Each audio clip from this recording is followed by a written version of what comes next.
আছেন একাত্তরে চলছে আনন্দযোগ।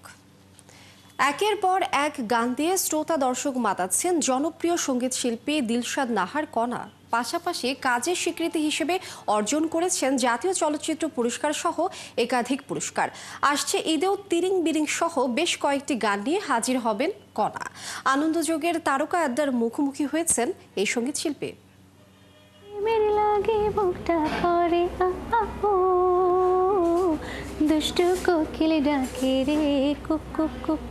দর্শক সবাইকে স্বাগত জানাচ্ছি একাত্তর টিভির তারকা আড্ডায়। আপনাদের সাথে রয়েছি আমি হুমায়রা সিদ্দিক এবং আমার সাথে রয়েছেন দেশের জনপ্রিয় সঙ্গীত শিল্পী দিলশাদ নাহার কণা। আজ আমরা তার সাথে কথা বলবো এবং আড্ডা দিব। আপু কেমন আছেন? আলহামদুলিল্লাহ, খুব ভালো আছি। এই যে আপনার গানের জগতের পথ চলা শুরু, এই শুরুর গল্পটা একটু ছোট করে জানতে চাই। আমি আসলে অনেক ছোট বয়স থেকেই গানের সাথে জড়িত। গান শিখতাম এবং অনেক ছোট বয়সে বিটিভিতে অনেক প্রোগ্রাম করতাম অ্যান্ড বাচ্চাদের জিঙ্গেল এগুলো থেকে শুরু। তারপর অনেক ইয়াং এজে ফিল্মের গানে প্লেব্যাক করা, এভাবেই শুরু। সম্প্রতি মেল প্রথম আলো পুরস্কার পেয়েছেন দুষ্টু কোকিল গানটার জন্য। এত ভালো মানে জনপ্রিয়তা পেয়েছে, এই যে পুরস্কার পাওয়াটা, পরপর 4 বার মেল প্রথম আলো পুরস্কার, এটা নিয়ে কিছু বললো। অবশ্যই আনন্দ লাগছে, একটা কাজের স্বীকৃতি পাওয়া এটা সবসময় সবার জন্যই কাম্য। আর দুষ্টু কোকিলের জন্য আশা করেছিলাম বেশি, কারণ গানটা এত বেশি জনপ্রিয়তা পেয়েছে, এত ওয়েল অ্যাকসেপ্টেড গানটা। তো আশা করছিলাম যে এবারে অ্যাওয়ার্ডটা যখন নমিনেশন পেলাম তখন মনে হচ্ছিল যে আমার দর্শক শ্রোতারা আমাকে ভোট করবে, তো সেটাই হলো। আর 4 বার পেয়েছি এবং আমার সবচেয়ে স্যাটিসফ্যাকশনের জায়গা হচ্ছে যেই 4টা গানের জন্য আমি অ্যাওয়ার্ড পেয়েছি, 4টা গানই মানে সমান তালে জনপ্রিয় এবং জনপ্রিয়তার কারণেই পুরস্কারটা পাওয়া। বড় বড় যারা সঙ্গীত শিল্পী আছেন, আপনার অনুপ্রেরণাকে? আমি আসলে ছোটোবেলা থেকে সবার গানই শুনে বড় হয়েছি, বাট স্পেশালি শ্রদ্ধেয় রুনা ম্যাম, ওনার গান এবং ওনার পারফরমেন্স, ওনার পার্সোনালিটি সবই আমাকে অনেক অ্যাট্রাক্ট করতো। আমি ছোটোবেলায় বলতাম যে আমি বড় হয়ে রুনা লায়লা হতে চাই। তো ওনার সমস্ত কিছুই আমাকে অনেক ইন্সপায়ার করেছে।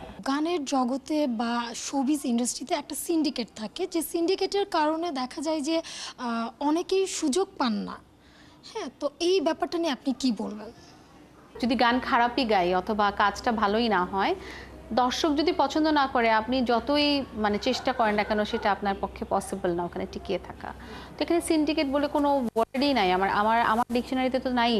আসছে ঈদে আপনার কি কি গান রিলিজ পাচ্ছে? এখনো পর্যন্ত শিওর না কয়টা আসছে, বাট কয়েকটা মুভিতে গান করা হয়েছে। আর এখন তো নাটকের জন্য অনেক ভালো করে গান করা হয়, তো বেশ কয়েকটা নাটকের গান আসছে। তার মধ্যে একটা আমি জানি যেটা আসছে, সেটা হচ্ছে সিএমভি থেকে, গানটার নাম তিরিং বিরিং, আমার আর সজীব দাসের গাওয়া। তো আপনার কাছে কি মনে হয় কোনো সিনেমা সুপারহিট হওয়ার পেছনে গানের অবদান কতটুকু? সিনেমার জন্য গানটা অনেক বড় একটা ভূমিকা পালন করে, সেটা বলিউড, টলিউড, ঢালিউড, যেখানেই হোক। এরকম অনেক সিনেমা আছে যে গান দেখে মুভি দেখতে গেছে। এখনকার অনেক গানই আপনার জনপ্রিয়তা পাচ্ছে, কিন্তু খুব বেশি দিন সেটা মানুষের মুখে থাকছে না। কিন্তু সোনালী দিনের অনেক গান কিন্তু আপু এখনও মানুষের মুখে মুখে রয়েছে, এইটার কারণটা একটু জানতে চাই। যুগে যুগে এরকম অনেক গানই এসেছে যেই গানগুলো রয়ে গেছে সেগুলো আমাদের কাছে মুখে মুখে রয়ে গেছে। এরকম হয়তো ওই টাইমে আরও কিছু গান ছিল যেগুলো জনপ্রিয়তা পায়নি, হারিয়ে গেছে। তো এখনকার সময় অনেক গান হচ্ছে।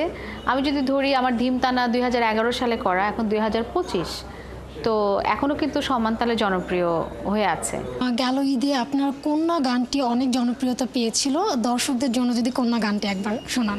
আমি ডুবেছি মায়ায়, আহা কি যে করি হায়, আমি ডুবেছি মায়ায়, আহা কি যে করি হায়, গোপনে খুঁজি কারে।